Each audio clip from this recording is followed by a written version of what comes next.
Hi there, I'm Brian King. I am an entrepreneur and business relationship coach, and I'm here to help executives and entrepreneurs transform the conversation between their ears and between themselves and their peers so they can create more empowered and productive teams. Are you ready to get started? Great, because I'm really excited, and I really have a unique privilege of introducing you to this week's guest. As a transformational success coach, Laurie Polinski is passionate about helping others unlock their hidden potential. And you know we all have a little bit of that, right? So that we can achieve the success and inner peace that is possible for us. With a strong corporate background, including 20 years with the McDonald's Corporation, I think you've probably heard of them, Laurie realized that her greatest gifts and strengths were largely untapped in that corporate environment. So in 2002, with additional training and multiple coaching and self-empowerment certifications under her belt, Laurie left the corporate world to pursue her true calling, which is to help others unleash their potential for success.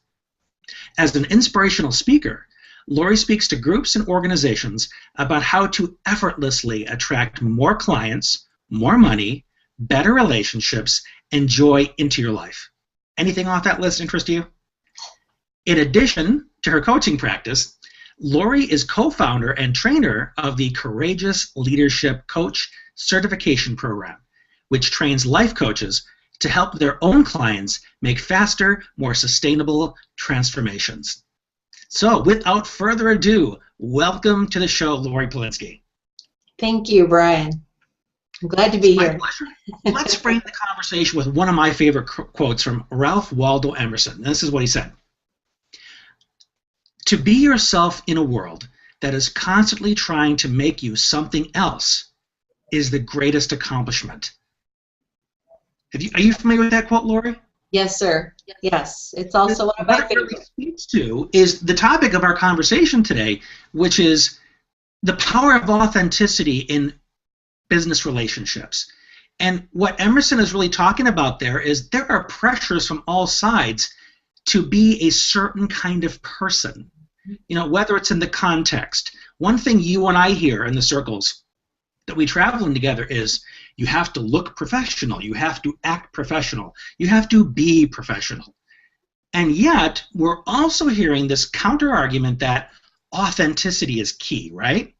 Yes. So how would you define authenticity? Well, I would say that we do have to act professional. We have to be professional. We're in a world full of other people that we have to make it through. But you can be authentic while you're being professional. So it doesn't mean that you have to take off the professional clothes, take off the makeup, show up in your sweats.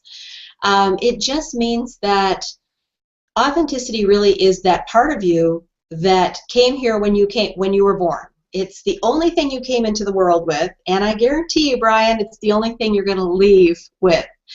And authenticity is that part of yourself that is the closest connection to your higher power. It's also the closest connection to your inner power. And when we align with that place that always is and always will be within us, that's when the world begins to change. That's authenticity to me. So basically what you're saying is we're born with it, but then as we grow and we're exposed to our culture, we're exposed to other relationships, we tend to add some layers on top of that, right? Yes. And the layers are what we bring out to the world. And if we lose touch with that inner, truest part of ourselves, then all the world gets to see are the layers.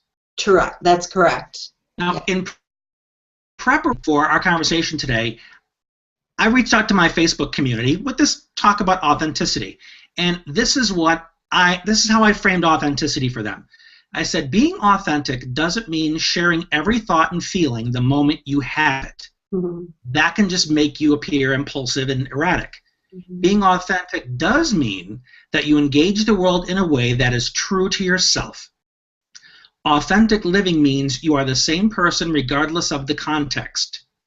You are you no matter where you are, and people always know who they're getting with you. So Yes. Am I off base or on base with that? You're on base And I have one thing to add at the beginning where you talk about that it's not about saying everything that comes to mind. Really, when you're coming from your authentic place, that is the most loving place within you. And when you're fully aligned with that authentic place, you not only have a greater self-love for others, but you also have a greater love for yourself. And it's more often that you don't have things that come to mind that you really don't want to be saying. Does that make sense? That is such a beautiful distinction. That if you're being authentic, you're going to lead with the best parts of you. Absolutely. And it's going to come from love, compassion, kindness. That's authentic. Now, some people mistakenly, they use authentic and honest as interchangeable. Well, I'm just being honest. You know, I thought what you said right now was pretty dumb. I thought you'd like to know that. Or I want to correct your status update because I'm a grammar cop, just being honest. And they think that's being authentic. But as you just beautifully explained, they're very different. True, and here's why. Because when you're coming from an authentic place, there aren't all these filters in place. You're coming from a very pure place. If you're not coming from an authentic place, you can have multiple layers of filters. So your honesty really is based on your own perception of what's right or wrong. And so honesty doesn't necessarily mean authentic. It just means it's your perception of what's right or wrong. So I'm going to be honest and tell you what I think is right or wrong or who you should or shouldn't be. So would it be fair to say that when you're being authentic, you're drawing more upon the connection between you and the other person as opposed to just drawing from your own subjectivity? Yes. When you do the work of being authentic, really it's about peeling away the layers. And as you said, we come into the world really with nothing but our authentic self and our bare bottom. And they right away hand us a doll or a truck to play with. Right away they start to tell us who we should be and who we shouldn't be, what is possible, what isn't possible, how we should behave, how we shouldn't behave. And those are all good things. They're well-meaning, and we do need those things to operate in the world. But the problem comes when those things start to cover up who we really came here to be. And we start to identify more with those other things rather than our own truth, our own gifts, our own strength, our own what I call unique brilliance. And so when we can clear all of that other stuff away and just get down to the most pure part of who we really are, we can then fully turn our attention to those who we are with. And really, as you said, Brian, connect into them. Know more about them, know more about their needs. Give our energy to them rather than us trying to sap energy from them and take from them. So it's very, very reciprocal. Yes, it becomes this two-way thing. Knowing who we're with, knowing the environment, knowing the rules, because those give us context, right? Correct. It lets us know what are the expectations of the environment, but they aren't necessarily telling us who we need to be. Is that correct? That's true. That's true. We can live within that context and still be ourselves. Well, and that's not always true either, because that's why I left the corporate world. I was living within a particular context, which not right, not wrong, not good, not bad. Actually, I loved it. I loved my job. I had a great job, but I had to live within the confines of what their definition of the context was, and that wasn't a good fit for me. So I guess we have to learn who we really are, uncover what really motivates us. It's really that engine that motivates us, and then find the context within which we're going to flourish and thrive the most. And one thing I've noticed, because authenticity has become a trend in recent years. Would you agree? Yes. And there are some corporations that are much more relationship-driven versus task-driven. And I'm thinking that the task-driven ones are going to be less open to authenticity. And the ones that are much more relationship-driven, much more creative-minded, like Apple, Google, are looking for those authentic types. Yes. So Do you have any thoughts on why this emergence of authenticity as a value in today's business world?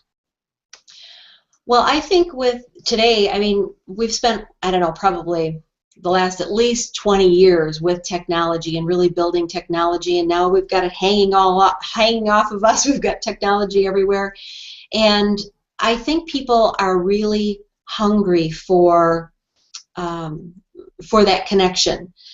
And not only that, what people really want today is an experience.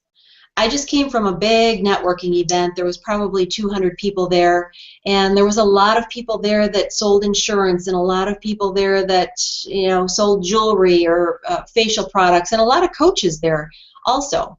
So how do you choose? And I think what people are really looking for is, what's the experience that I'm going to have when I interact with you? When I work with you, what are you going to be able to deliver to me that the other coaches aren't going to be able to deliver to me? And so when we know who we are at that authentic level, we can easily communicate that to others without even saying a word. It's what's called our essence. Our essence basically just flows through us, and those who we are meant to connect with are what we would call our ideal clients, those who we most want to work with. They're just naturally attracted to us because they're looking for that experience that they're going to have with us. And one thing that I've noticed, and I know you've heard me present on this, is people are also looking for the experience that a vendor, whether it's a coach or an insurance agent or a corporate brand that they're going to do business with, they're looking for that experience of feeling understood. That you get them, that you're not just interested in whipping out the credit card and getting the next sale through me, that you really understand my life, you understand me, what I care about, and create that me too experience. Mm-hmm. Yes. And authenticity coming from your humanity really allows that to happen much more fluidly, right? It allows it to happen much more fluidly, exactly, and people are smart enough, they can sense, because what you're talking about, knowing your ideal client, that's really that's a branding term coming from, you know, the marketing at McDonald's. We do want to know and understand our clients at the very deepest level. So that's not necessarily authentic. It's what I do with that information. And I can use it either in an inauthentic way and try to sell you something, or I can use it in a very authentic way and approach you really to understand even more of what your individual needs are, and if what I might have might be the right fit to serve you. Now, I was just going to mention that, and this is something I imagine you've done as well as I have, that if somebody's talking to you and you are sincerely listening to what's best for them, if you're coming from an authentic place, you'll send them elsewhere if you think it's not a good fit for you or for them. Mm-hmm. You'll actually give up the business because it's in their best interest, not always about you. That's true. I mean, I would just say that's the best way to do business. But back on the idea of being authentic is, if it's not a good fit, I'm going to be struggling a lot more working with that person. So I would just as soon allow them to get what they needed if I have to turn them away and send them to someone else, but I'm also getting what I needed. I'm not having to struggle as much working with someone who I'm not a good fit with. Additionally, what I tell people is, I don't want a bunch of people out there saying, well, I worked with Laurie and that was the worst experience of my life. So it allows me to really understand what they need, and if I'm not the right fit, to be able to turn them away, refer them to someone else who's a better fit, and then they're out saying great things about me, and that's good business too. And that's a good barometer, is, for lack of a better word, if you get kind of an icky feeling about it, you know, it just feels uncomfortable, it just doesn't feel right. You don't necessarily have to have language to it, you just need to acknowledge it and know it's not a good fit. I think most of us know initially, right away, when it's not a good fit. Sometimes we'll still... Some of us stubborn people take a little while longer to listen to that, right? Sometimes we'll still try to make it fit. Yeah, speaking from experience here, learn the hard way. I tell you that almost everyone I've ever spoken with about that will say, you know, I knew right away it wasn't going to work, but I did it anyway. Yep. And you felt the consequences, didn't you? Yes. And we've all done it. We've all done it. Now, we've talked about a lot of reasons why authenticity is a much more human, much more connected, much more just a good place to operate from. But yet there are some people that have a hard time finding that place, being authentic, giving themselves permission. So in your experience working with people on authenticity, what have you discovered often stands in the way of people being more authentic? Most often, Brian, people don't even know they're not being authentic, which is one of my greatest uphill climbs in terms of marketing, because when you lead with the sentence, most people don't even know who they really are, people say, well, how can I not know who I am? I've lived with myself 24 hours a day, 7 days a week for 50-some years. How can I not know who I am?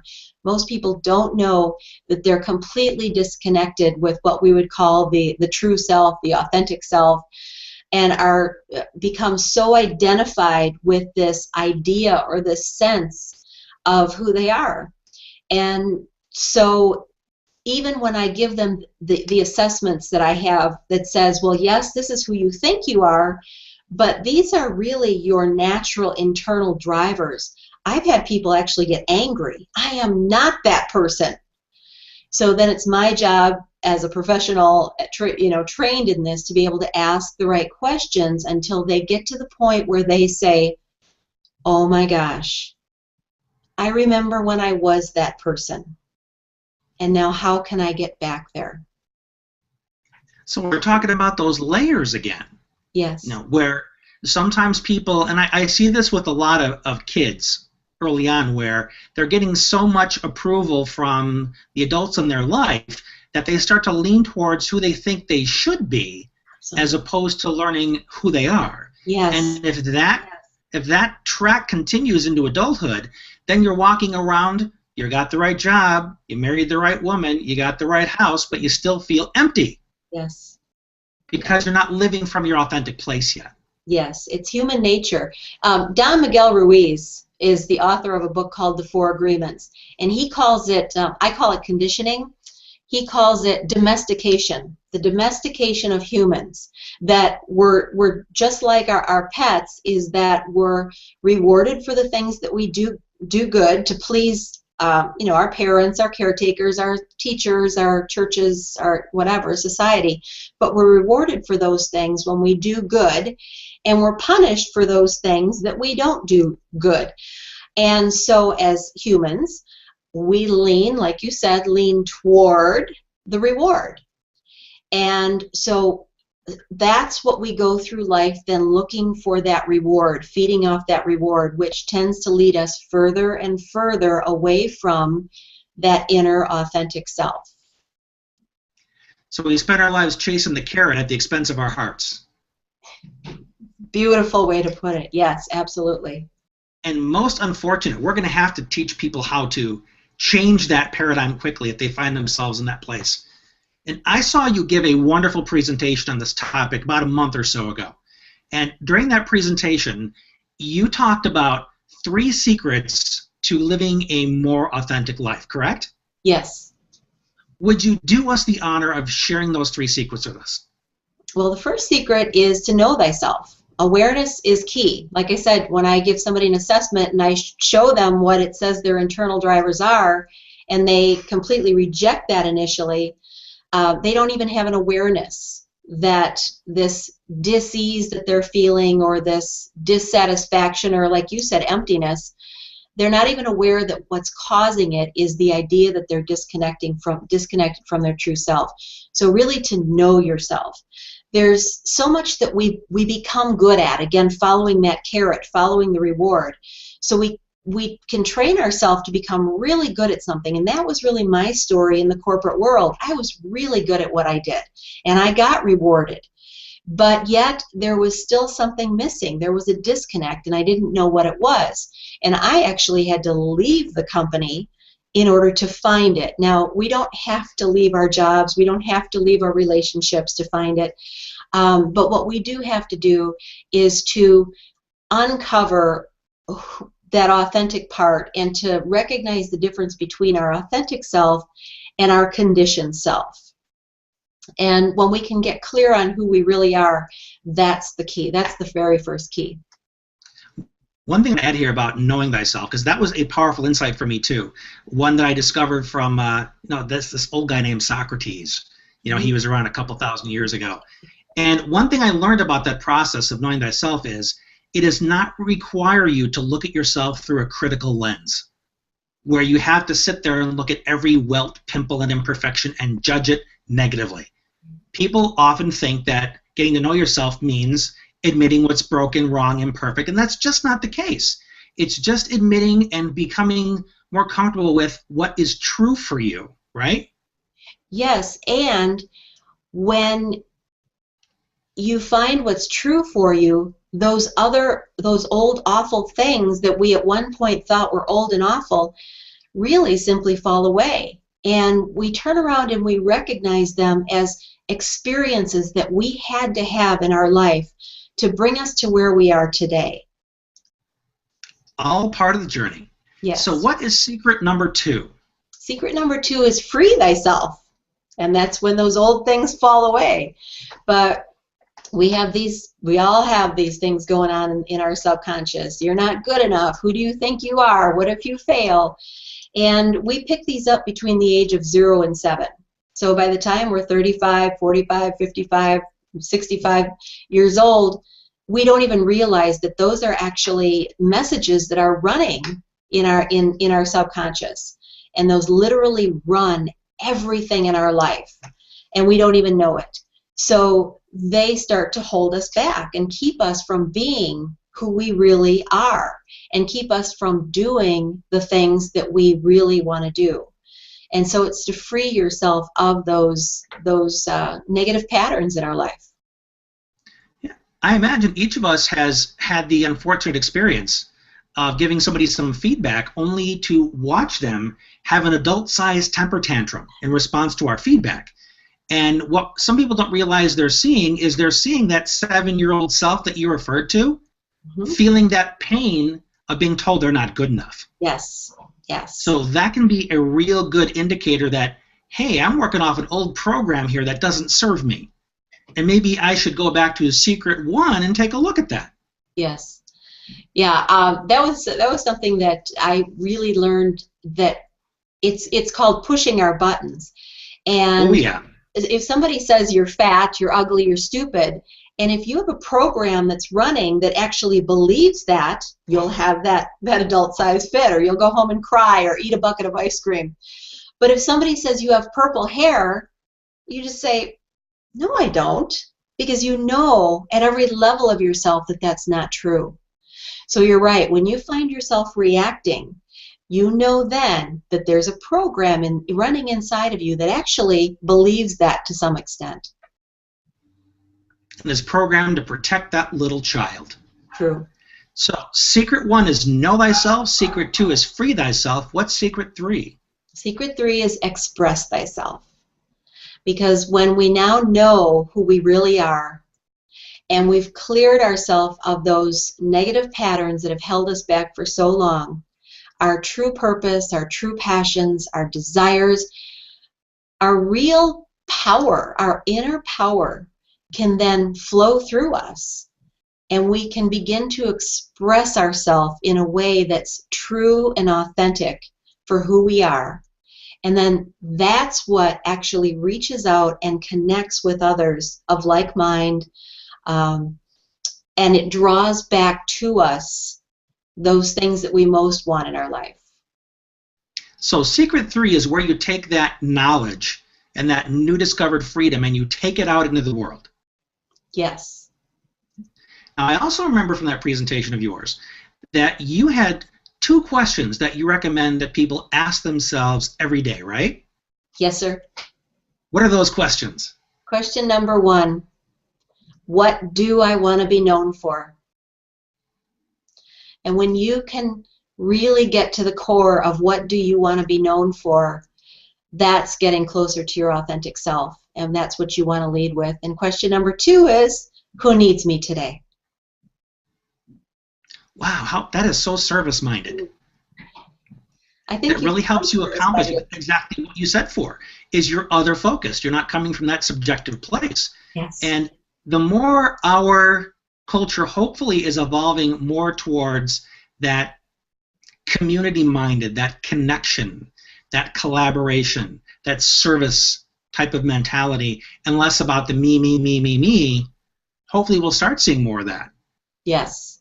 I believe that we are moving in that direction. It's a slow process because we've spent the last 100 years in the model of competition and win-lose. But I honestly believe that there's more and more people who are seeing that that doesn't work anymore, and that there's more and more people working to change that. I hope so, because that's really a world I want to be part of. Yes. And I'm definitely making my own contribution to it as best I can. Yes, you are. Now, there are some listening who have heard all of this. They're excited about it. They've been waiting to hear this message. They're ready to give themselves permission, but they just don't know how to get started. So are there some first steps that you would recommend for people who want to begin the journey of becoming more authentic? Well, I offer steps, obviously, in my programs.